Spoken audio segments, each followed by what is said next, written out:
పాత నిబంధన పరిశుద్ధుల పునరుత్థానమనగా ఏమిటి? మరియు పాపుల పునరుత్థానమనగా ఏమిటి? వాటిని గురించి బైబిల్ గ్రంథము ఏమని సెలవిస్తుంది? ఈ విషయాలను పరిశీలిద్దాం.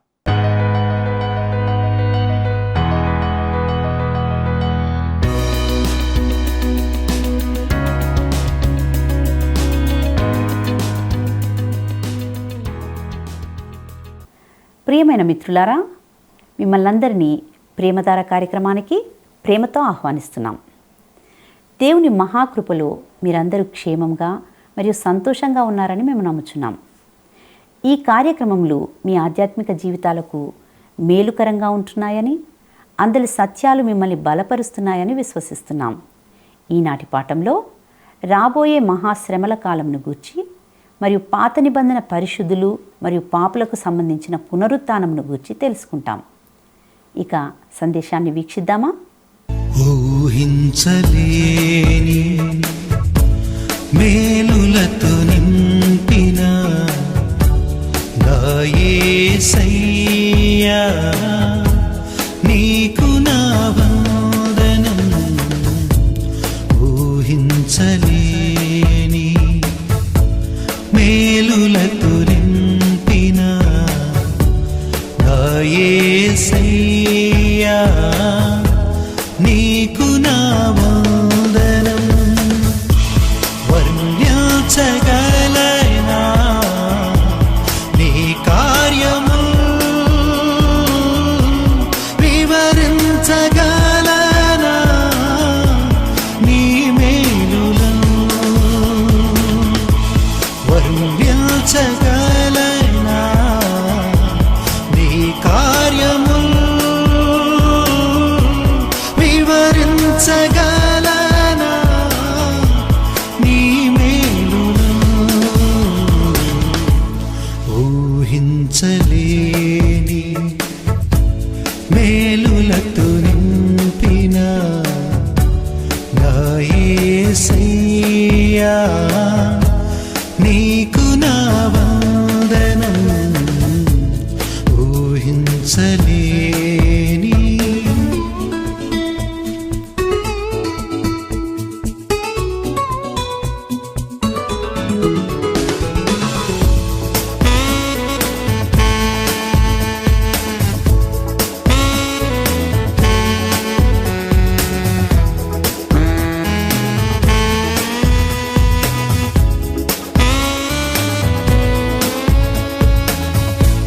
మేలులతో నా హృదయం తృప్తిపరచినావు.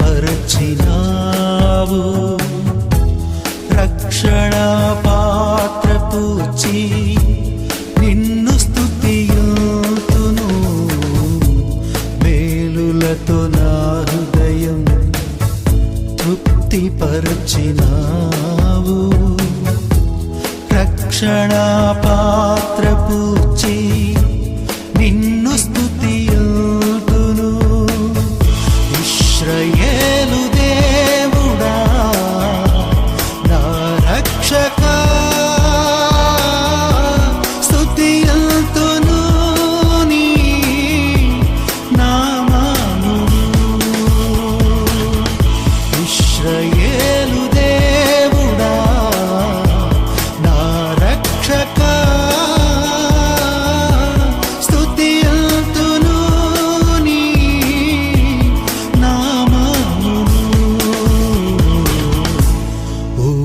ఊహించలేని మేలులతో నింపిన నా యేసయ్యా, నీకు నా వందనం.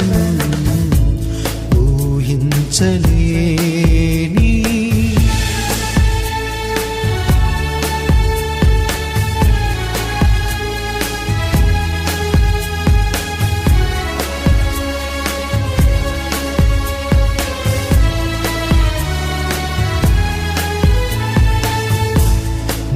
దీన స్థితిని నీవు మార్చినావు. నా జీవితానికి విలువనిచ్చినావు. నా దీన స్థితిని నీవు మార్చినావు, నా జీవితానికి విలువనిచ్చినావు. నీ కృపతో నన్ను ఆవరించినావు, నీ సన్నిధి నాకు తోడునిచ్చినావు. నీ కృపతో నన్ను ఆవరించినావు, నీ సన్నిధి నాకు తోడునిచ్చినావు. ఊహించలేని మేలులతో నింపిన నా యేసయ్యా, నీకు నా వందనం. ఊహించలేని మేలులతో నింపిన నా యేసయ్యా, నీకు నా వందనం. వర్ణించగలనా నీ కార్యముల్, వివరించగ క్రీస్తునందు ప్రియమైన ప్రేమధార టీవీ వీక్షకులందరికీ మన రక్షకుడును ప్రభు అయిన యేసుక్రీస్తు మహిమ గల నామములో శుభములు తెలియజేస్తున్నాం. గత కొంతకాలంగా మనము దానియేలు గ్రంథాన్ని ధ్యానిస్తూ అందులో నుండి ఈ కడవరి దినాలకు సంబంధించి అనేక లోతైన సత్యాలను తెలుసుకుంటూ ఆధ్యాత్మికంగా మనలను మనము ఎంతో సిద్ధపరచుకుంటున్నామని భావిస్తున్నాను. ఈ క్రమబద్ధమైన అధ్యయనాల్లో భాగంగా మనము ప్రస్తుతము దానియేలు గ్రంథము 12వ అధ్యాయంలోకి వచ్చిన్నాం. ఈ 12వ అధ్యాయం యొక్క ఇతివృత్తాన్ని గమనించినట్లయితే ఇందులో మహాశ్రమల కాలమును గూర్చి, పాత నిబంధన పరిశుద్ధులు మరియు పాపుల యొక్క పునరుత్థానాలను గురించి గ్రహిస్తాం. అదేవిధంగా అంత్యకాలం వరకు ప్రవచనం యొక్క ముగింపును కలిగిన ముద్రను గూర్చి మరియు నాశనకరమైన హేయ వస్తువును గురించి తెలుసుకుంటాం. ఇక నేటి ఈ పాఠంలో మనము దానియేలు గ్రంథము 12వ అధ్యాయము 1 నుండి 3 వచనాలను ధ్యానించుకోబోతున్నాం. ప్రియులారా, ఈ 12వ అధ్యాయము ఇప్పుడు వాస్తవానికి 10వ అధ్యాయంలో ప్రారంభమైన దర్శనాన్ని ముగించిందని చెప్పవచ్చు. ఇదంతా ఒకే దర్శనము మరియు దాని గురించి ప్రతిదీ ఒక పజిల్ లాగా కలిసి ఉండాలి. అయితే ఇక్కడ సమస్య ఏమిటంటే కొంతమంది ఈ ప్రవచనంలో ఇక్కడ మరియు అక్కడ మునిగిపోతుంటారు. వారు తమకు తగినట్లుగా అనుకూలంగా ఉండేలా అన్వయించుకుంటుంటారు. ఇదంతా ఒకే దర్శనమని మనం గుర్తుంచుకోవాలి. మరియు దాని గురించి మనకు ఇలా చెప్పబడింది. దానియేలు గ్రంథము 10వ అధ్యాయము 14వ వచనంలో ఈ విధంగా చెప్పబడింది. ఈ దర్శనపు సంగతి ఇంకా అనేక దినముల వరకు జరగదు. అయితే దినముల అంతమందు నీ జనమునకు సంభవింపబోవు ఈ సంగతిని నీకు తెలియజేయ వచ్చితినని అతడు నాతో చెప్పెను. ప్రియులరా, ఈ వచనం నుండి మనం గమనించే 3 ముఖ్యమైన విషయాలు ఉంటున్నాయి. మొదటిది, ఈ వచనంలోని నీ జనమునకు అంటే సంఘము ఈ భూమి నుండి ఎత్తబడిన తర్వాత అది ఇశ్రాయేలు జాతికి సంబంధించింది. రెండవదిగా ఇక్కడ ఇందులోని దినముల అంతమందు అనగా అంత్య దినాల్లో అనేది పాత నిబంధన చివరి రోజులు, క్రొత్త నిబంధన చివరి రోజులతో గుర్తించబడ్డాయి. దీనిని ప్రభువైన యేసు గొప్ప శ్రమల కాలం అని పిలిచాడు. మరియు ఇది దానియేలు 70వ వారానికి అనుగుణంగా ఉంటుంది. ఇక మూడవదిగా ఈ దర్శనపు సంగతి ఇంకా అనేక దినముల వరకు జరగదు అంటే ఇవన్నీ పని చేయడానికి మరియు మీరు చివరి రోజులకు రావడానికి చాలా సమయం పడుతుంది.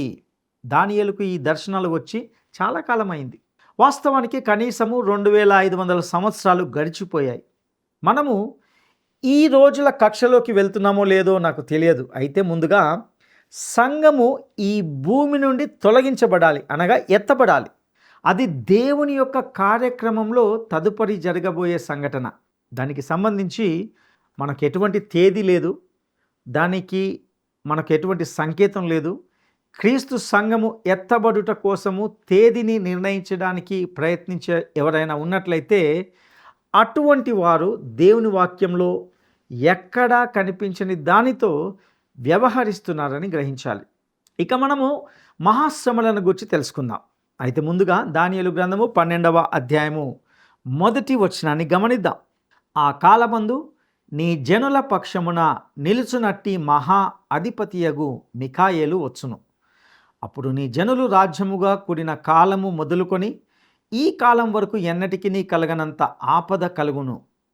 అయితే నీ జనులలో గ్రంథమునందు దాఖలైన వారెవరో వారు తప్పించుకొందురు. ప్రియులరా, ఈ కాలాన్ని మనము ఏ అధికారముతో మహాశ్రమల కాలం అని పిలుస్తాము? ప్రభువైన యేసు అధికారంతో. ఎందుకంటే దానియేలు ఇక్కడ ఉపయోగించే మహాశ్రమల గురించి మాట్లాడేటప్పుడు ఆయన అదే భాషను ఉపయోగించాడు. ఇది క్లుప్త కాలం, కష్టాల సమయం అని, మరియు అంతకుముందు లేదా తర్వాత అలాంటి సమయము ఎప్పటికీ ఉండదని ఆయన అన్నాడు. ఇది ప్రభువైన యేసు మహాశ్రమల కాలం అని పిలిచిన సమయం. ఆయన ఏమి మాట్లాడుతున్నాడో ఆయనకు తెలుసు, మరియు ఆయన చెప్పిన దానిని మనము అంగీకరిస్తాం. ఈ సత్యాలను మనము మత్తయి సువార్త 24వ అధ్యాయము 15 నుండి 26 వచనాల్లో గమనిస్తాం. ఆ కాలమందు అనే పదము ఒక కాల పరిమితిని అనగా అంత్యకాలాన్ని గుర్తిస్తుంది. ఈ విషయాలను దానియేలు గ్రంథము 11వ అధ్యాయము 35వ వచనము 40వ వచనము, అదే రీతిగా 12వ అధ్యాయము 4వ వచనంలో చూస్తాం. మరియు చివరి రోజులుగా గుర్తిస్తుంది. ఈ విషయాన్ని దానియేలు గ్రంథము 10వ అధ్యాయము 14వ వచనంలో కూడా మనం చూస్తాం. దీనితో దానియేలుకు ఇవ్వబడిన దర్శనము ముగిసిందని, మరియు ఇది మహాశ్రమల కాలంతో ముగుస్తుందని మనం అర్థం చేసుకోవాలి. డాక్టర్ రాబర్ట్ కల్వర్ అనే వ్యక్తి Daniel and the later days అనే తన పుస్తకంలో ఈ విధంగా వ్రాశారు. దానియేలు గ్రంథము 11వ అధ్యాయము 40వ వచనంలోని అంత్యకాలములో అనే మరో వ్యక్తీకరణ ముగింపు కాలాలను సూచిస్తున్నట్లుగా అనిపిస్తుంది. ఈ సాక్ష్యాన్ని స్వయంగా తీసుకున్నప్పటికీ దానిని చాలా దూరము నొక్కి చెప్పవచ్చని నేను భావించడం లేదు. ఎందుకంటే రచయిత మనసులో ఉన్న సంఘటనల శ్రేణి ముగింపు అంత్య సమయము అనే వ్యక్తీకరణ ద్వారా సూచించబడుతుంది. ఇది తప్పనిసరిగా యుగాల ముగింపుకు చేరుకునే శ్రేణి కాదు. అయితే కడవరి రోజులను చేర్చడానికి ప్రవచనం యొక్క పరిధిని నిర్ణయించేది అని దానియేలు గ్రంథము 10వ అధ్యాయము 14 నుండి చాలా స్పష్టంగా ఉంది. ఈ ప్రవచనంలోని అంత్య సమయము మెస్సియ రాజ్య స్థాపన ద్వారా ముగిసిన కాలానికి సంబంధించిందని అతడు అందులో చెప్పాడు. ఇక మిఖాయేలు దూత ఇక్కడ మనకు గుర్తించబడ్డాడు. ప్రధాన దేవదూత అనే బిరుదు ఇవ్వబడిన ఏకైక దేవదూత ఆయనే. ఈ సత్యాన్ని మనము యూదా పత్రిక 9వ వచనంలో చూస్తాం. ఇంతకు ఆయన పేరుకు అర్థం ఏమిటంటే దేవుని పోలినవాడు ఎవరు? ఆయనే పరలోకం నుండి సాతాను తరిమి కొట్టబోతున్నాడు. ఈ విషయాన్ని మనము ప్రకటన గ్రంథము 12వ అధ్యాయము 7 నుండి 9 వచనాలు చూస్తాం. ఇశ్రాయేలు జనాంగాన్ని రక్షించేది మరియు దాని తరపున నిలబడేది ఆయనే అని దానియేలు ఇక్కడ స్పష్టం చేస్తున్నాడు. ఆయన వ్యూహాన్ని యోహాను భక్తుడు ప్రకటన గ్రంథము 12వ అధ్యాయము 14 నుండి 16 వచనాల్లో ఎంత చక్కగా వివరించాడు. ఈ వచనంలో మనము నీ జనుల పక్షమున అనే మాటను గమనిస్తాం. ఇది ఖచ్చితంగా ఇశ్రాయేలు జనాంగం, లేకపోతే ఆ భాషకు అర్థం ఉండదు. అదేవిధంగా ఇక్కడ ఆపద కాలం అనే మాటను కూడా గమనిస్తాం. మన ప్రభువు మత్తయి సువార్త 24వ అధ్యాయము 21వ వచనంలో పేర్కొన్నట్లుగా ఇది మహాశ్రమల కాలం. ఇశ్రాయేలులో విశ్వాసులైన శేషము రక్షించబడుతుంది. ఇది ఎంతో సత్యం. ఈ విషయాన్ని మత్తయి సువార్త 24వ అధ్యాయము 22వ వచనము, రోమపత్రిక 11వ అధ్యాయం 26వ వచనము, అదేవిధంగా ప్రకటన గ్రంథము 7వ అధ్యాయము 4వ వచనంలో మనం గమనిస్తాం. ప్రకటన గ్రంథము 7వ అధ్యాయము 4వ వచనంలో ఈ విధంగా చెప్పబడింది. మరియు ముద్రింపబడిన వారి లెక్క చెప్పగా వింటిని, ఇశ్రాయేలీయుల గోత్రములన్నిటిలో ముద్రింపబడిన వారు 144,000 మంది. ఇక పాత నిబంధన పరిశుద్ధులు మరియు పాపుల పునరుత్థానాలను గురించి తెలుసుకుందాం. దానియేలు గ్రంథము 12వ అధ్యాయము 2వ వచనాన్ని మనము గమనిద్దాం. మరియు సమాధులలో నిద్రించు అనేకులు మేలుకొనెదరు, కొందరు నిత్య జీవము అనుభవించుటకును, కొందరు నిందా పాలగుటకును, నిత్యముగా హేయులగుటకును మేలుకొందురు. ప్రియులారా, ఈ వచనంలో మరియు సమాధులలో నిద్రించు అనేకులు మేలుకొనెదరు, కొందరు నిత్య జీవము అనుభవించుటకును అనే మాటను గమనిస్తాం. మహాశ్రమల కాలములో నివసిస్తున్న ఇశ్రాయేలు శేషము రక్షించబడుతుంది. మరియు ఆ సమయంలో రక్షించబడే అన్యజనుల గొప్ప సమూహం కూడా రక్షించబడుతుంది. పాత నిబంధనలో మిగిలిన వారికి చెందినవారు మరియు పాత నిబంధనలో రక్షించబడిన అన్యులు మరణించిన వారు మహాశ్రమల ముగింపులో నిత్య జీవానికి లేపబడతారు. పాత నిబంధన పరిశుద్ధులు సంఘము ఈ భూమి మీద నుండి ఎత్తబడే సమయంలో లేపబడరు. లేఖనం ఎంతో స్పష్టంగా ఇలా చెబుతుంది. మొదటి తెస్సలోనిక పత్రిక 4వ అధ్యాయము 14వ వచనం ప్రకారము, యేసు మృతి పొంది తిరిగి లేచినని మనము నమ్మిన ఎడల అదే ప్రకారము యేసునందు నిద్రించిన వారిని దేవుడు ఆయనతో కూడా వెంటబెట్టుకొని వచ్చును. అదేవిధంగా మొదటి తెస్సలోనిక పత్రిక 4వ అధ్యాయము వచనం ప్రకారము గమనిస్తే, ఆర్భాటముతోనూ ప్రధాన దూత శబ్దంతోనూ దేవుని బూరతోనూ పరలోకం నుండి ప్రభువు దిగి వచ్చును. క్రీస్తునందుండి మృతులైన వారు మొదట లేతురు. ప్రియులారా, పెంతెకొస్తు దినాన ప్రారంభమై సంఘము ఎత్తబడే దినం వద్ద ముగిసే పరిశుద్ధాత్మ బాప్తిస్మము ద్వారా విశ్వాసులుగా మనము క్రీస్తులో ఉన్నామని గ్రహించాలి. ఈ ప్రత్యేక విశ్వాసుల శరీరాన్ని సంఘము లేదా చర్చ్ అని పిలుస్తాం.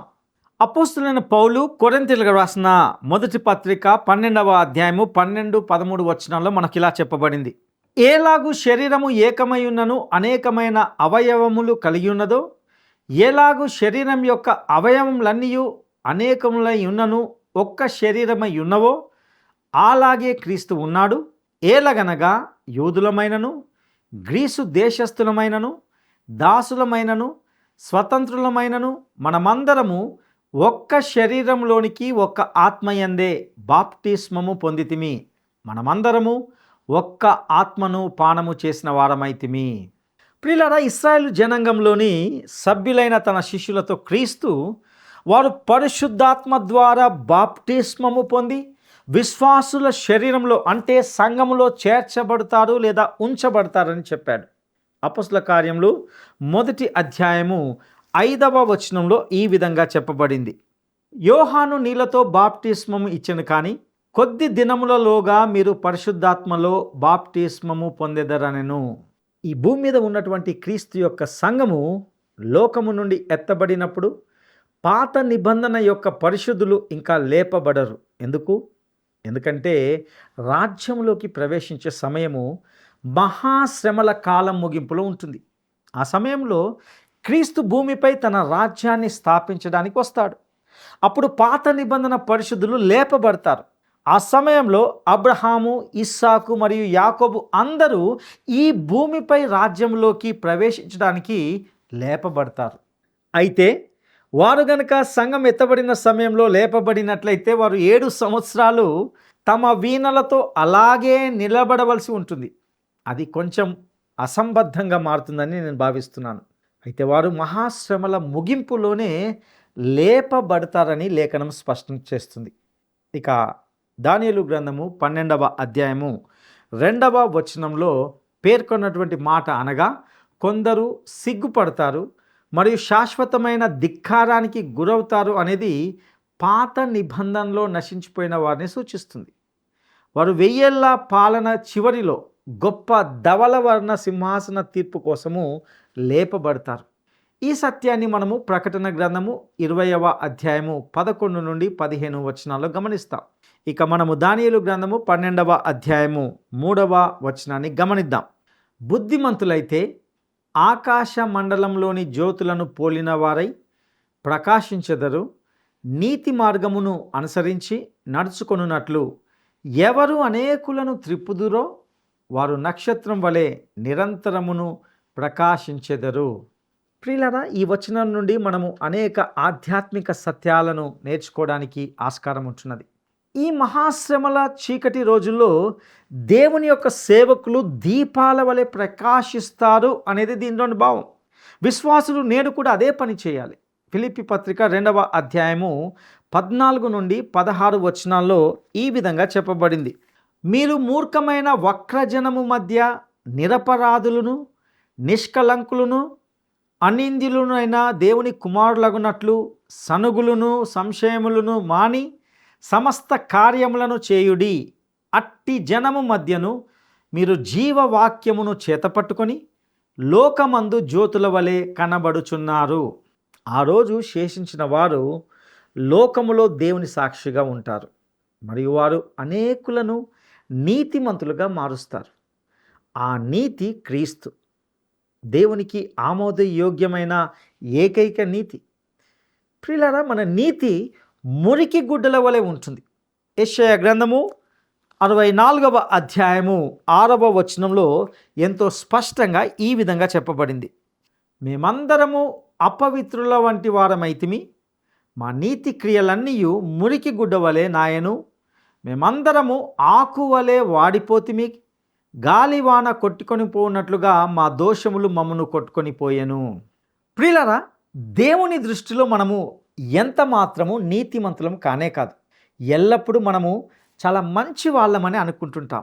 మనము ఒకరినొకరము మన భుజములను నిమురుకుంటూ మనము ఎంత అద్భుతంగా ఉన్నామో అని చెప్పుకుంటుంటాం, ఒకరినొకరము అభినందించుకుంటాం. కానీ వాస్తవానికి మనము ఉత్పత్తి చేసేదంతా మురికి బట్టల మూట మాత్రమే అని గుర్తుంచుకోవాలి.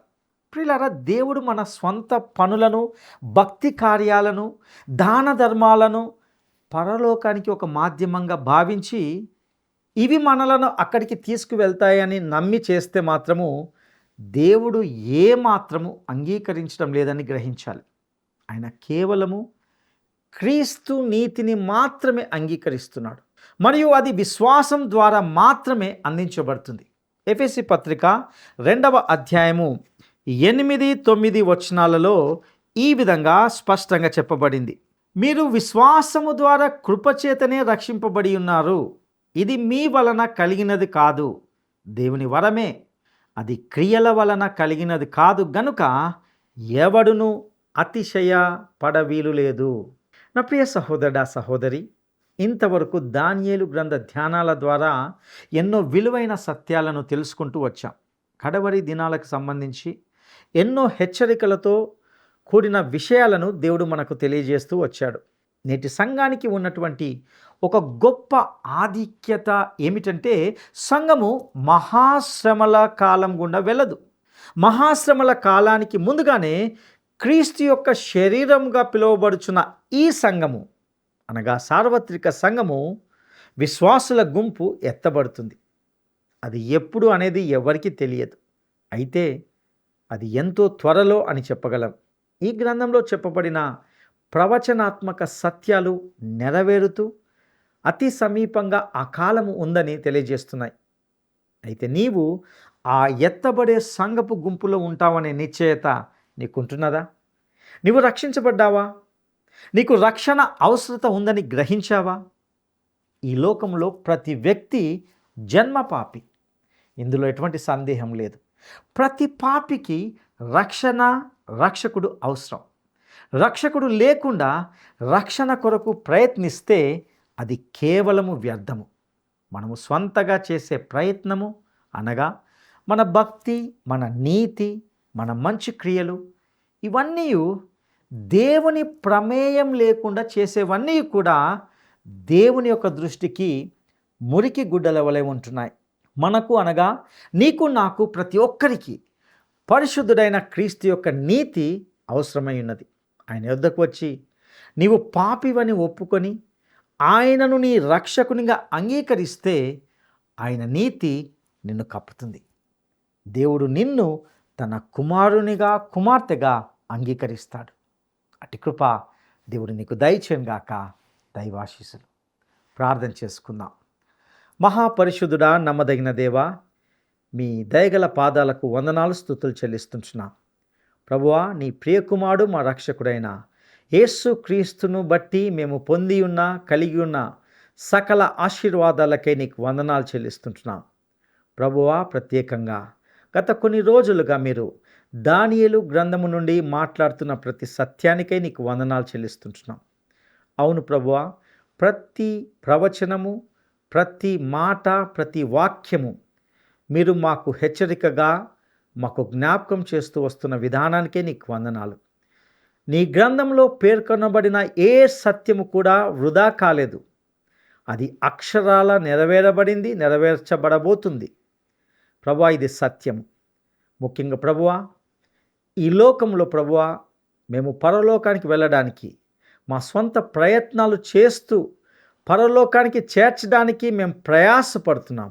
నీవు లేకుండా, నీ కుమారుడైన యేసుక్రీస్తు లేకుండా మేము అక్కడికి చేరుకోలేము. ప్రభువా, ఈ సత్యాన్ని మేము నీ వాక్యం ద్వారా గ్రహించి ఉంటున్నాం.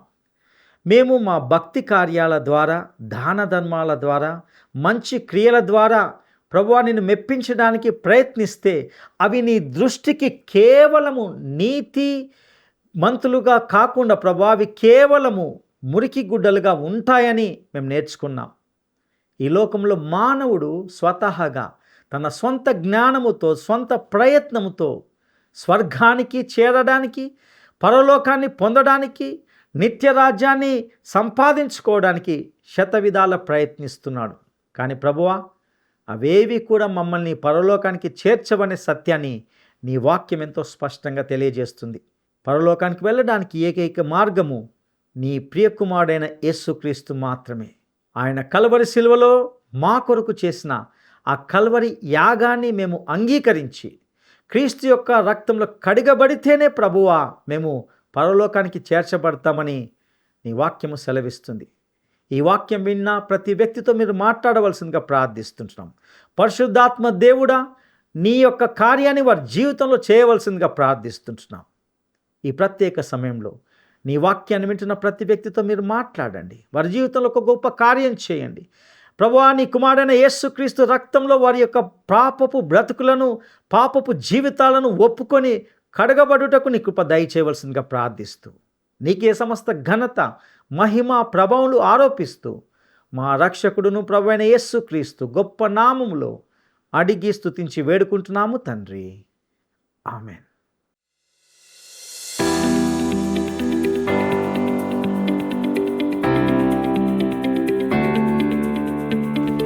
ఇశ్రాయేలు గోత్రములన్నిటిలో ముద్రింపబడిన వారు.